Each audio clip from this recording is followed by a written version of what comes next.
Este libro empezó hace unos 4 años y medio, más o menos. La idea era que iban a ser 3 libros.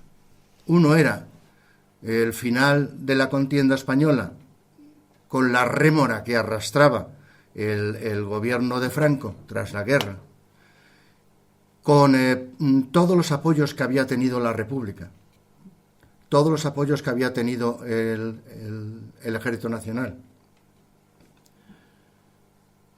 pasando por la Legión Cóndor, el Cuerpo de Truppe Voluntario Italiano, la Aviación Legionaria Italiana, la Brigada Otufi irlandesa, la Escuadrilla España francesa y un montón de agrupaciones que fueron entrando, aparte ya de las brigadas internacionales, que tengo el capítulo posiblemente mayor, es el de las brigadas internacionales, porque ahí hay mucho que cortar.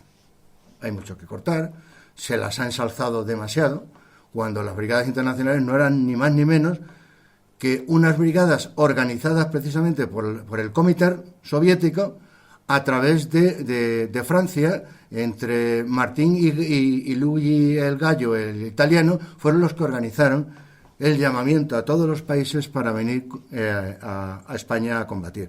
Las brigadas internacionales se convirtieron en realidad, en un ejército paralelo de la República, que muchas de las veces no obedecían ni siquiera las órdenes del mando de la República, del mando militar de la República.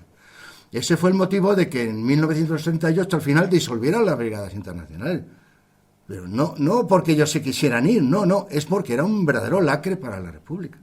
Era un lacre hasta para los 2.500 comisarios soviéticos que tenían otro ejército paralelo que era toda la división acorazada republicana. Las mandaban los soviéticos. O sea, y hacían de su capa un sayo también. Y yo creo que en principio una de las partes que pusieron a la República en riesgo de perder la guerra fue esa, precisamente. El soltar tanto lastre para que lo recogieran los comisarios soviéticos rusos y el dejar algo de mano libre a las brigadas internacionales. La verdad es que las brigadas internacionales dieron el callo, murieron muchísimos de ellos, sufrieron y trabajaron, pero muy mal dirigidos. La verdad es que fueron muy mal dirigidos. Cuando un mando que es un sargento le convierte en coronel, ese no es buen mando de un regimiento ni de una brigada. Y cuando por encima del coronel hay un comisario de la FAI o del Partido Comunista, malamente puede funcionar así una unidad. Es decir, vinieron buenos soldados, muy buenos soldados, sobre todo polacos, húngaros, y a las brigadas internacionales, pero estaban muy mal mandados, y ese fue el problema. Ese era el primer libro. Terminaba con la deuda española, que la he incluido aquí un poquito en este, y el segundo libro empezaba con el exilio después de la guerra, el exilio hacia Francia, fundamentalmente a Francia, donde fueron 500.000 de españoles, pero de ahí ya se fueron a México, unos 1.500 a Estados Unidos, unos 4 o 5.000 a México, pero la mayoría quedaron en Francia. La mala suerte que tuvieron que Francia no estaba preparada para... Acordaos de lo de Siria de hace poco. ¿Qué hacían con tanta gente pasando por la frontera? Imposible, no se les puede atender. Entonces Francia decidió meterlos en campos de concentración. Campos de concentración que algunos fueron tanto como los campos nazis. O sea, hay que hablar así. O sea, no gaseaban a la gente, pero eran terribles. O sea, sobre todo los campos de Dejel, Warfa, Macaquil, todos estos de África eran horrorosos. O sea, ahí había castigos como meter a un tío cerrado en un cuadrilátero de alambre de espino, de pie, horas y horas, días y días.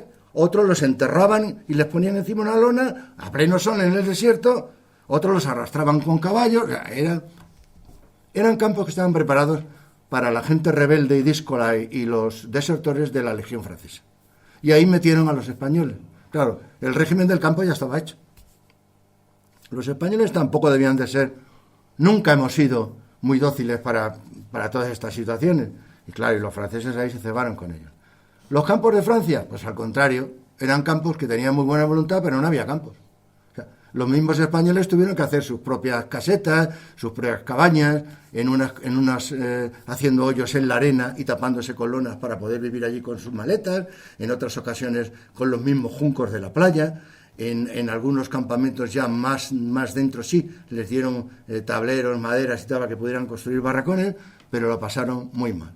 Lo pasaron muy mal porque sobre todo en la segunda parte de los refugiados, cuando pasaron todos los soldados, muchos de ellos heridos, no había medios sanitarios para curarlos y muchos murieron muchísimos. Ahí, vamos a hacer un recuento muy rápido. Si de las últimas más aproximadas versiones murieron 7.000 en los campos de concentración nazis, si 5.500 murieron en combate directo, en total de los muertos en Francia fueron 22.000. El resto fueron en campos de concentración, de que les pillaba la guerra por casualidad y de enfermedades. Murieron muchísimos de enfermedades y de las heridas que traían de España. Porque España envió 1.700 sanitarios, entre médicos y sanitarios, pero al principio no les permitieron entrar en los hospitales para curar. Y al final, cuando se vieron los franceses tan desbordados, que veían que moría la gente por todos los lados, fue cuando consintieron que médicos, enfermeros, enfermeras, matronas españolas entraran en los hospitales para cuidar a los propios españoles. Y esa es la historia de los campos de concentración. Vivieron así hasta que Daladier creó el decreto Daladier, por lo cual todos los que tenían más de 14 años tenían que servir a Francia de una manera u otra. En septiembre, un poco antes, en junio del año 40 había 250.000 varones españoles con edad entre 14 y 40 años. 250.000 futuros empleados de Francia en todo lo que quisieran. Antes de eso, al principio, unos 1.500 españoles se apuntaron, antifascistas declarados, se apuntaron directamente y lucharon como fueran para apuntarse a la Legión Francesa y se fueron a África. Esos 1.500 son los verdaderos voluntarios del ejército republicano en Francia. Porque después vino Daladier, creó la orden de crear las compañías de trabajadores y los regimientos de marcha y los regimientos de infantería, que luego, en mayo, lo acrecentó con casi obligación, si no de ser deportado, pero claro, aquello era una trampa. Porque cuando pasaban por la frontera decían, no, usted está sano, usted no, usted tiene que seguir para arriba. Y lo volvían otra vez para arriba. O sea, tenía que apuntarse por nariz. Y luego en septiembre vino la movilización general, antes de que llegara el problema gordo. En septiembre del 39 llegó la movilización general, en septiembre del 39, lo que estamos hablando del 39. Y ahí pasaron 55.000 españoles directamente a las compañías de trabajadores extranjeros. 40.000 españoles directamente a fábricas, explotaciones agrarias, yo qué sé, todo tipo, limpieza de calles. Y según el Ministerio de Defensa francés, que ahí hay mucho que discutir, pasaron 7.000 a los regimientos de infantería y 8.000 a los regimientos de marcha. Crearon para los españoles directamente 3 regimientos de infantería y 4 regimientos de marcha, y 2 regimientos de marcha. El 11º, el 12º, el 13º de infantería, unos se llamaban regimiento de extranjeros, y otro Rey, regimiento de extranjeros de infantería. Y los batallones de marcha y los regimientos de marcha 22 y 23. ¿Qué diferencia había? Pues que los regimientos de infantería se apuntaban por 5 años. Todo el mundo allí se tenía que apuntar, porque allí había polacos, había húngaros, todos tenían que, no solo los españoles, todos. Se apuntaban por 5 años. En realidad eran 10 años, pero los españoles se los rebajaron a 5. Y los regimientos de marcha se apuntaban por la duración de toda la guerra. Y tenían que durara lo que durara la guerra. ¿Qué pasa? Que la guerra duró 1 año y los echaron a todos, claro. ¿Pero qué hicieron? Los volvieron otra vez a los campos de concentración. O sea, ellos que creían que les iban a dar la nacionalidad francesa al campo de concentración igual que los otros. O sea, que lo pasaron mal. La verdad es que lo pasaron muy mal. Los de África lo pasaron mal, los de Francia lo pasaron también bastante mal. Pudieron escaparse muchísimos cuando ya vino el armisticio. El gobierno de Vichy solicitó que fueran a México un montón, todos los que quisieran, y entonces fueron bastantes, salieron en 5 barcos, cerca de 4.000 se fueron a México, pero hubo un problema.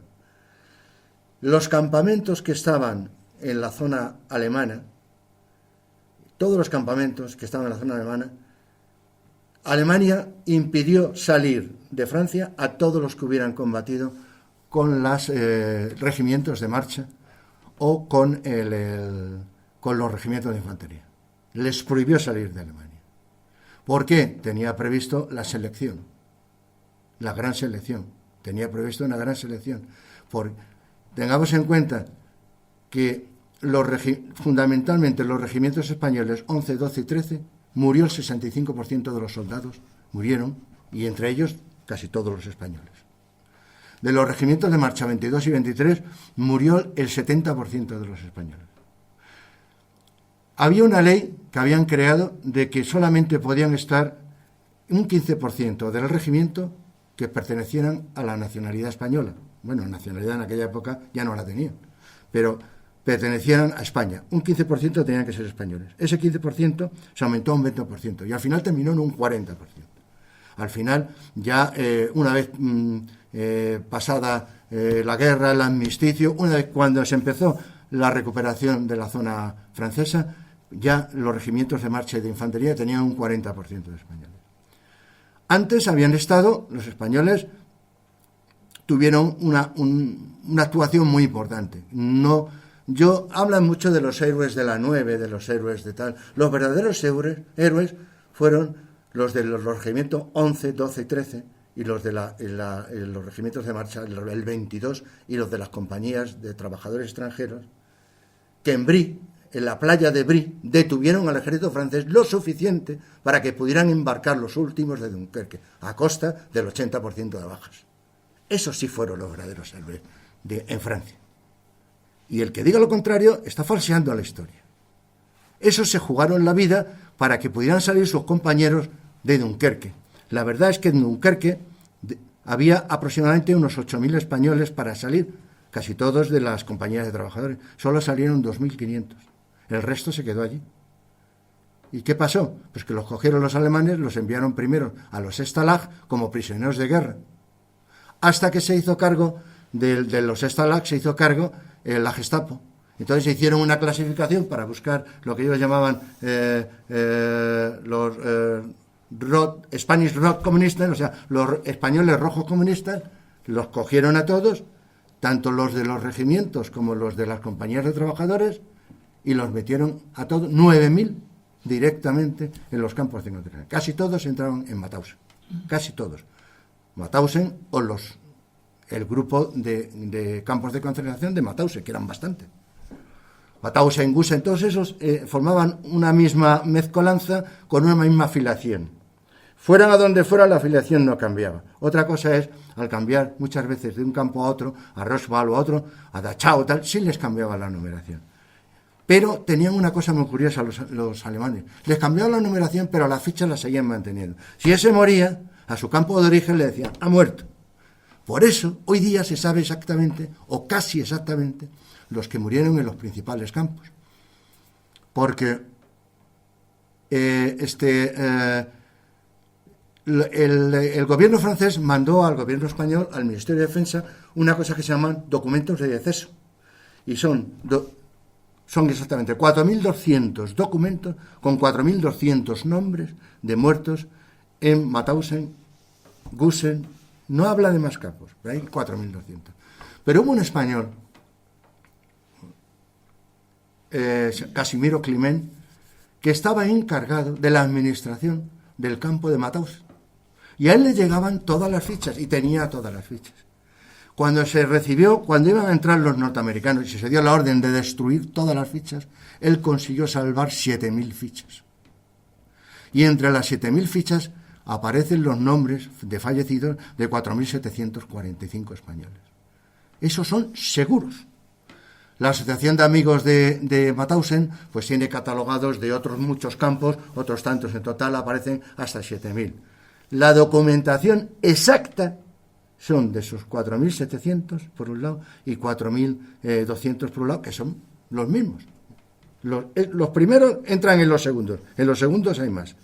Y esa es otro que hizo una buena serie, fue el Francesc Boix, que estaba encargado de hacer la fotografía del campo. Hizo fotografías de varios campos, de los mismos capos de los campos. Le decía, hazme esta foto pegando a este tío. Efectivamente, se la hacía. Estos que vienen desnudados a lavarse, hazle la foto. A este, la foto de este otro. Hizo 3.000 y pico fotografías. Salvó 2.500 fotos. Las fue guardando de forma que no se las vieran, sacándolas con varios compañeros hasta un panadero, y ahí se quedaron. Y cuando terminó la guerra, esas fotos fueron las que condenaron en Nuremberg a muchos de la gente de los campos, porque salían precisamente en las fotos. Y tuvo tan mala suerte como muchos de los que salieron de los campos, que no duraron ni 2 años al salir del campo. O sea que de los 12.000 aproximadamente que entraron en los campos, 7.000 murieron, y del resto se calcula que la mitad murió el primero o segundo año después. Y hasta ahí llegamos, porque no me quiero entrar en las unidades, tanto inglesas como americanas, como tal. Sabéis que los franceses estuvieron en Narvik combatiendo contra las tropas de montaña alemanas, consiguieron conquistar Narvik, pero tuvieron miedo de que los alemanes les volvieran a reconquistar, y se fueron a Inglaterra, y ahí se juntaron. Allí había unos 500 españoles, 27 murieron en Narvik, a pesar de que hay autores que dicen que murieron 900 españoles en Narvik. El mismo general que mandaba a los españoles dice que entre sus fuerzas hay 500 españoles. Y sin embargo dice que murieron 900, más de los que fueron. En los cementerios y en los papeles que existen en Noruega hay exactamente 147 franceses en un cementerio, y 100 y pico en otros, unos 380 franceses. Y entre ellos hay 27 españoles, no hay más. Su lápida y sus nombres. Esos son, para mí, los españoles que murieron en Narvik. No hay documentación. Y ha habido congresos noruegos, franceses y todo, y esto es lo que hay, no hay más. Que pudieron morir muchos en el desembarco, por supuesto. Hundieron los alemanes, hundieron 12 buques ingleses, ahí había gente a punta pala. Pues claro que muchos murieron, pero no están confirmados. Desde luego no pudieron morir más de los que fueron. Bueno, pues estos que se libraron de Narvik fueron a Inglaterra y formaron 3 líneas de acción de combate. Una línea que se siguió con Vichy, en Francia, fueron unos 300 españoles. Otra línea que fue la primera unidad del Ejército de Liberación de Francia Libre, que otros 300 españoles, y otros 250 españoles que formaron la primera compañía de zapadores inglés, en el ejército inglés.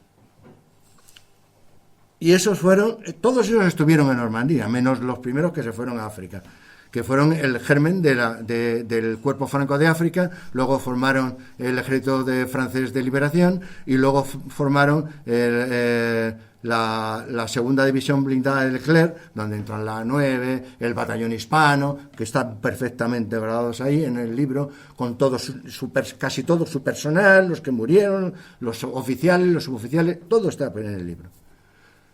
Y hasta ahí vamos a terminar con los franceses, porque hay otros franceses que estaban en el Oriente Medio, que se metieron todos en unidades inglesas, formaron las unidades de zapaderas inglesas, la brigada Life Force inglesa, había muchos españoles, el 50 Comando también había muchos españoles, en las Ratas del Desierto había españoles.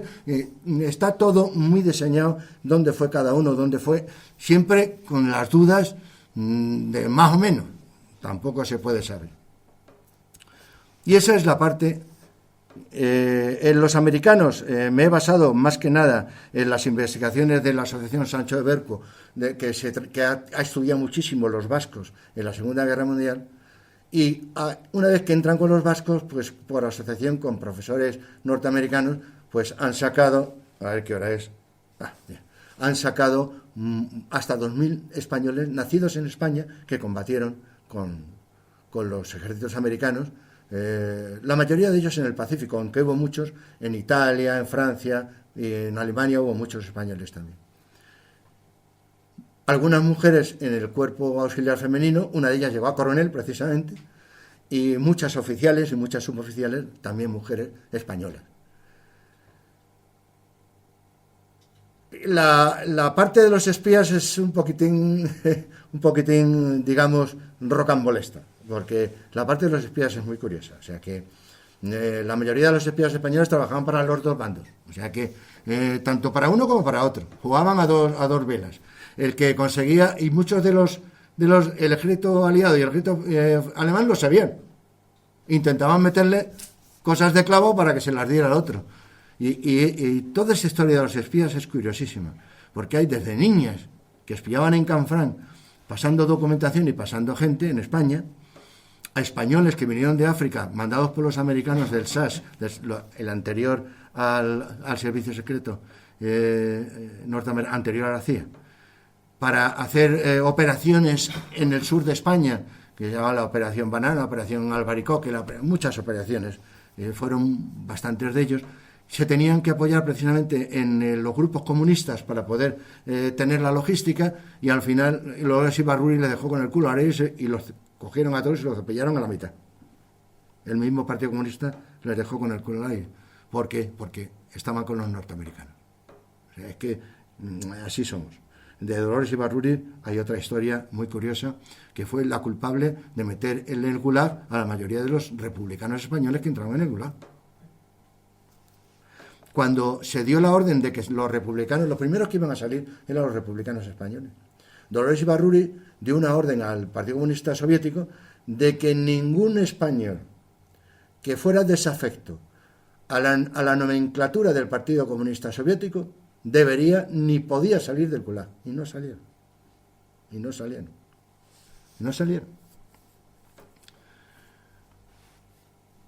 En la parte oriental ya conocemos la División Azul. La División Azul está nombrada, hay un primer enfoque de la marea europea antisoviética, de todos los que salieron de Europa antisoviéticos. Luego la aportación española, la División Azul, las escuadrillas azules, los marinos.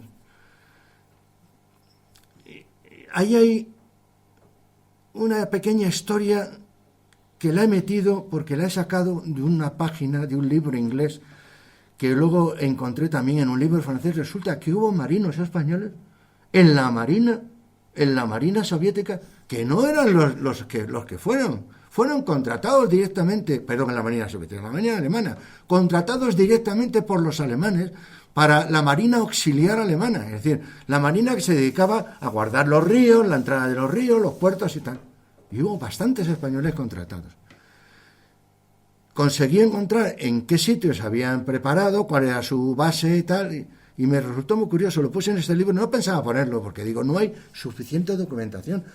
Pero me bastaba que un libro de un historiador alemán coincidiera con un inglés para decir, algo tiene que haber de verdad en esto. Además, citaban nombres, citaban puertos, citaban unidades navales. Digo, pues está clarísimo que esto tiene su razón de ser. Y esa es una parte del libro que tengo ahí medio en puntillas, porque no he encontrado documentación escrita. Y a mí me gusta tener documentación escrita. No la he encontrado. Luego está la División Azul. No voy a hablaros de la División Azul.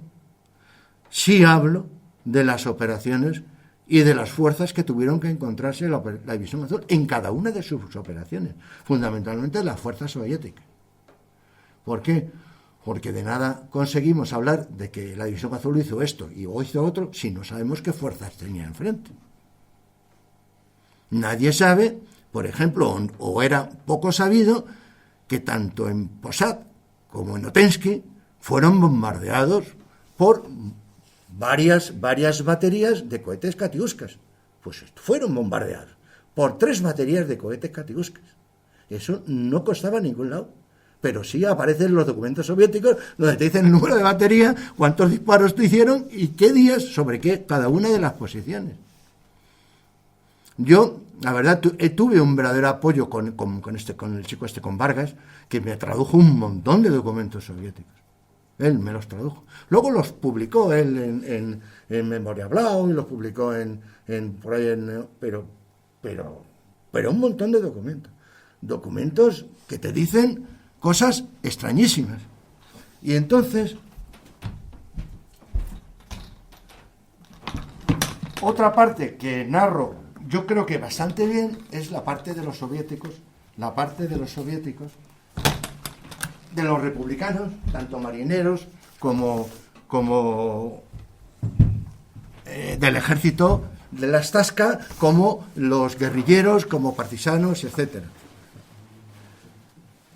Mira, vamos a seguir hablando. A las 8:15 empezamos, si queréis. Se va el que está grabando. Nosotros seguimos con un intercambio de opiniones, con lo que queráis, pero es que lo que tengo que deciros es bastante importante. Hubo una cosa que sí hago incidir en las conexiones que tuvieron la División Azul con los republicanos españoles que combatieron con los rusos.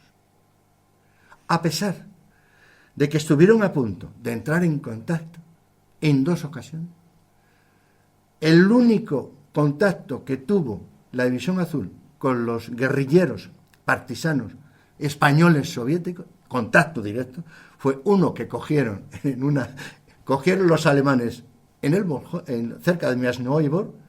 Lo cogieron los alemanes, como era español, no sabían qué hacer, se lo mandaron a Leningrado a la División Azul. Allí le cogieron, le hicieron un juicio de guerra sumarísimo y se lo cargaron.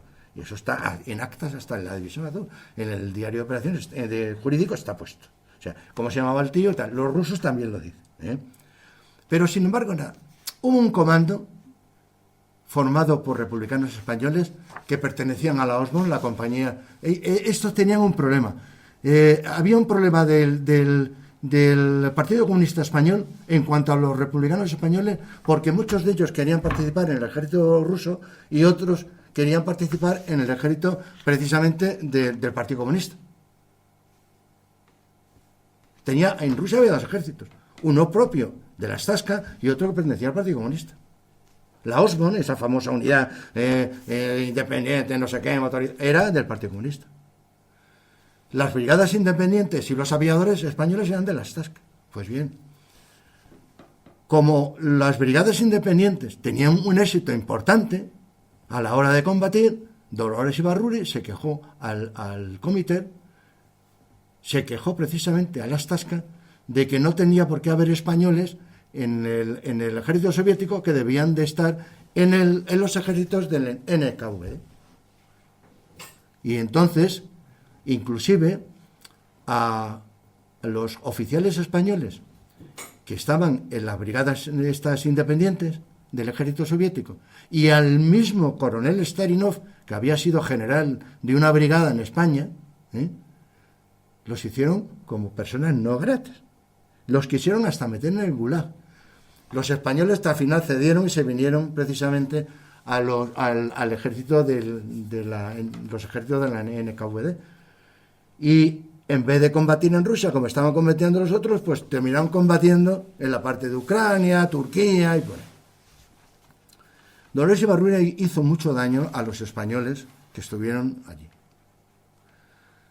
En realidad, los mandos españoles hicieron mucho daño a los españoles republicanos que combatían, hasta el punto de que a un grupo de aviadores, eso está muy bien narrado en el libro, que hasta con palabras, con frases, con personajes, personas y todo, a un grupo de aviadores que eran rebeldes y no querían combatir en la aviación soviética, uno de los coroneles, digamos, generales, porque allí en Rusia hay coronel general, hay coroneles que en realidad son generales que en realidad son coroneles, había un montón de grados muy raros. Un coronel general español ordenó a uno de los pilotos que llevara al bosque a sus compañeros engañados y los matara allí, porque no querían meterse en el ejército soviético. Pero están los nombres puestos, o sea, eso está escrito por ellos, Porque claro, muchos de estos, al volver, escribieron sus libros y son totalmente anticomunistas. O sea, no os pueden ni imaginar lo antisoviéticos que son estos escribiendo. Todos estos rebotados de allí. Pues bueno, entramos en los campos de concentración. Ya sabemos lo que fueron los campos de concentración.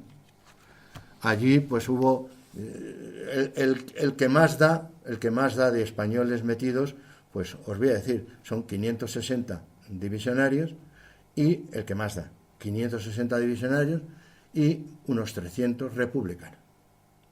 Hubo más de 800 españoles metidos en los campos de concentración. Muertos unos 146 divisionarios españoles y ¿cuántos son? 58 republicanos españoles. O sea, en total, pues 146, 58, pues cerca de 200 muertos españoles en el Gulag. Fijaos que el Gulag, se saben los que murieron porque entraron en el campo y le hicieron una ficha. De las fichas de Karagandá, todas estas que enviaron aquí, les hicieron una ficha con su nombre, su tal. Pero los que no llegaron. Y los que no llegaron. Y los cerca de 50 que se quedaron en el camino entre Krasny Bor y Leningrado. Cerca de 50 quedaron en el camino. Y los que murieron, que no llegaron, los presos en Posad, Otensky, ¿qué os voy a decir? Leikovo, por todos los sitios, todos los presos que cogieron, que la División Azul pues, dice, desaparecido, ha sido hecho prisionero, y luego no aparecen en los campos de concentración. En las marchas que se llaman las marchas de, fijaos que cuando terminó, los alemanes cuando terminaron en Stalingrado, los metieron andando a los campos de concentración, los fueron pasando de uno a uno. De los 2 millones, 1,5 millones que se dice pronto, entre alemanes, italianos, murieron cerca de 600.000 en las marchas de la guerra, en las marchas de la muerte. Es decir, muertos, o sea, hablan de 200.000 de muerte directa y después el resto hasta 600.000, porque ya cuando llegaron estaban tan hechos polvo que se murieron en el campo de concentración.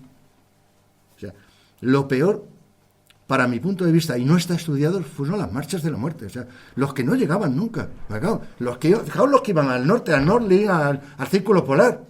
Pero es que si tenían que trabajar a 30, 40, 50 grados bajo cero, en la mejor de las ocasiones, con mal vestuario, a plenos allí picando, para hacer el canal, para hacer la carretera de la muerte, para hacer el ferrocarril.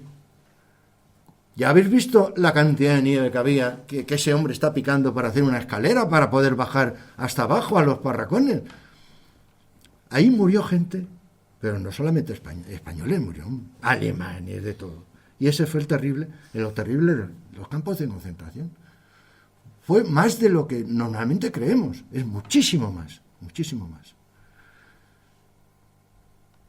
No voy a hablar de los campos de concentración ni del manifiesto de la falange, lo que dice Torres, la falange oculta de los campos de concentración y nada de eso, porque ya hay mucho hablado de ellos y además han hecho unas conferencias muy buenas aquí. No lo nombro en el libro. Para mí no existió una falange clandestina en los campos de concentración. Eran 300 o 400 personas intentando vivir como podían.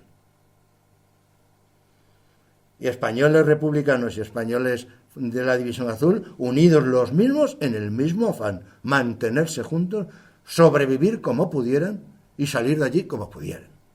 Yo no estoy de acuerdo con lo de la falange clandestina de los campos de concentración. No estaban para eso. No eran campos alemanes como los campos de concentración de la Luftwaffe, donde el jefe decía, yo no trabajo porque soy teniente. Y decía, sí señor, le decía el alemán, muy bien, vale, no trabajo. No. Esto eran campos infernales y no era lo mismo. Luego tengo otro capítulo que es sobre los que yo llamo testigos de la última agonía. Son los que pasaron por la frontera para alistarse voluntariamente en el ejército alemán, que son más de los que creemos, porque empezaron a pasar en 1939, nada más empezar la guerra, empezaron a pasar de una forma muy curiosa. O sea, no para alistarse, aunque algunos ya se quedaron en septiembre del 39 con los comandos alemanes en los Pirineos, pero no, sino que se iban bajo el manto de trabajadores a la zona alemana para nada más llegar allí a alistarse. Y de eso se habla que fueron aproximadamente unos 600 o 700. Se sabe poco porque se dice casi todos murieron. Esos murieron casi todos. Sí se conoce la parte que desertó de la Legión Azul, la parte que empezó a entrar, a alistarse en banderas y en jefaturas de falange para ponerse en contacto con el embajador alemán para pasar la frontera y alistarse. También se conocen los que se alistaron en París, los que se alistaron en Bélgica. De eso se conoce todo. Además, para mí, el libro ese de... ¿cómo se llama el libro este de...? El de Pinilla, ¿cómo se llama? La Legión Clandestina. Para mí es magnífico el libro ese. Magnífico. Magnífico. El problema de esa gente fue que no es todo como dicen. O sea,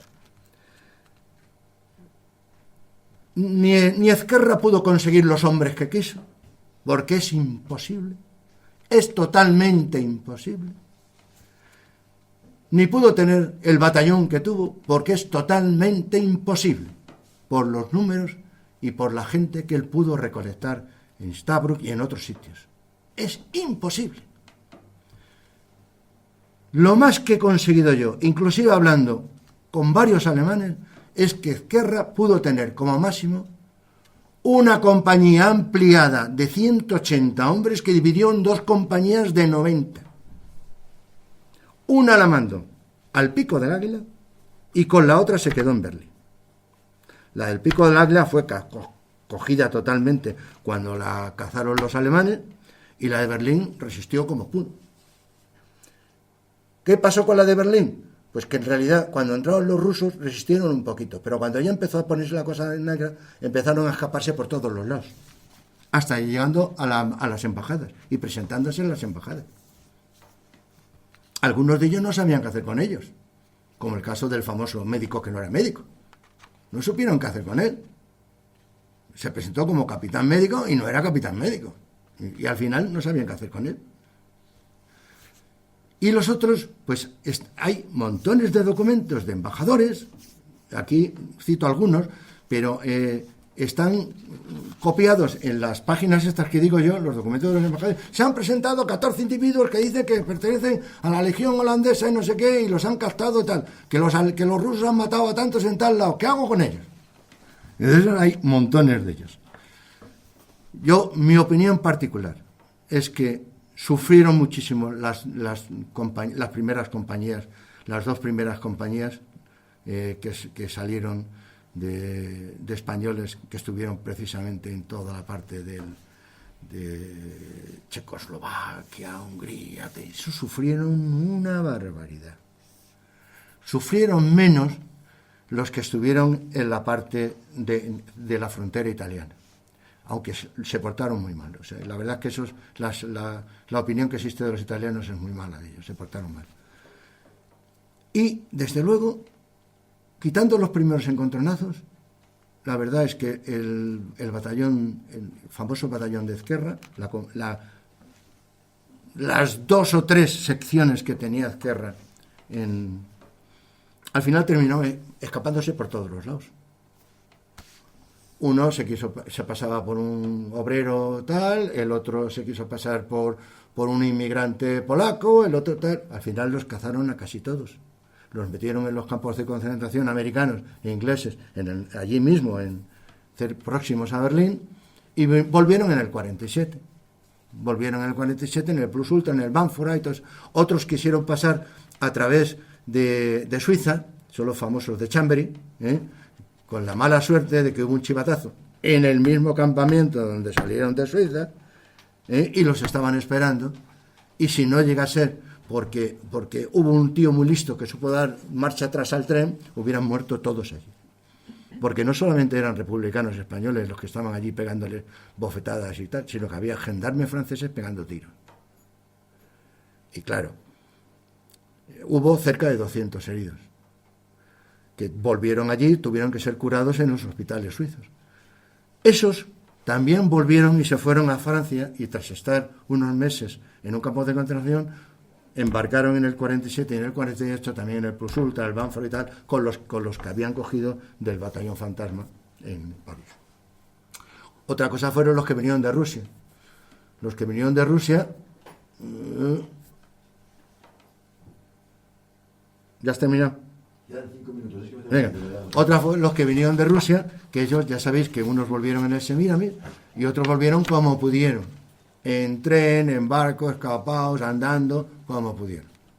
La mayoría de ellos en el Semíramis, y luego aproximadamente otros 3.000 españoles, no ya divisionarios, sí 3 divisionarios entre ellos, pero ya volvieron en otra serie de buques, bastantes buques más. Y en total otras 6 expediciones que ya pararon en Castellón, en Valencia, en varios sitios. 3.000 que eran casi todos niños de la guerra y republicanos, de los cuales la mitad volvió a Rusia otra vez. No se acostumbraron, ya no tenían familia, no encontraron aquí sus familias, sus empleos, sus graduaciones, su formación no cuadraba ya con la española y prefirieron volverse allí. Muchos de ellos venían con sus hijos, sus mujeres rusas, y esa es la historia en general, a grosso modo, de este libro. A grosso modo. La verdad es que el libro tiene muchísimos nombres. Me he cortado en la división azul. He dado nombres de unidades que podían tener hasta 100 o 150 personas. No puedo dar nombres de 18.000 personas. No puedo dar nombres de 5.000 muertos. Sí puedo dar de 100 muertos de una unidad, pero no de 5.000 muertos. Y como siempre he dicho, y lo he dicho en muchas, hasta en conferencias que he dado yo, si no puedo dar el nombre de todos los muertos, no doy el de ninguno. Porque para mí todos los muertos son iguales. Es decir, todos los muertos divisionarios son iguales.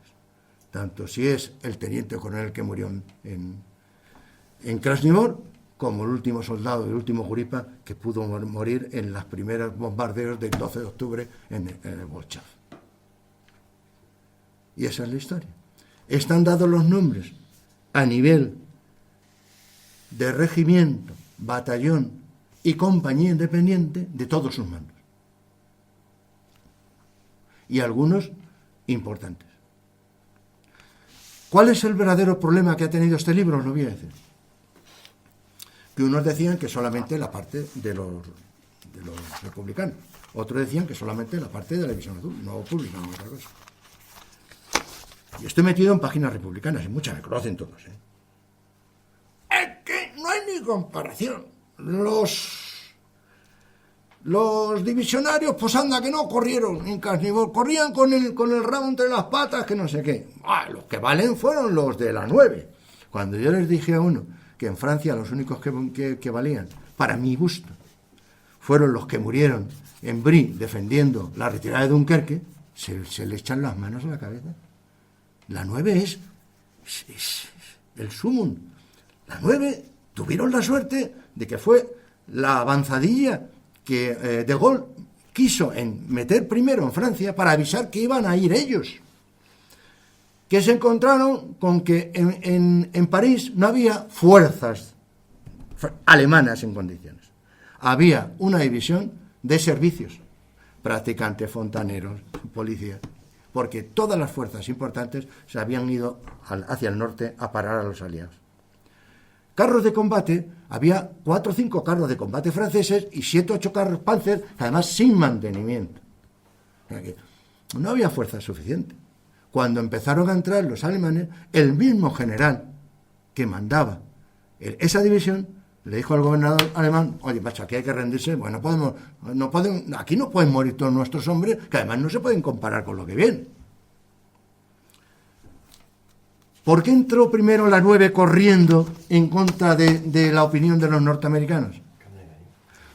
Porque no querían que los comunistas entraran y dominaran París antes que ellos. Y aquí se termina la historia.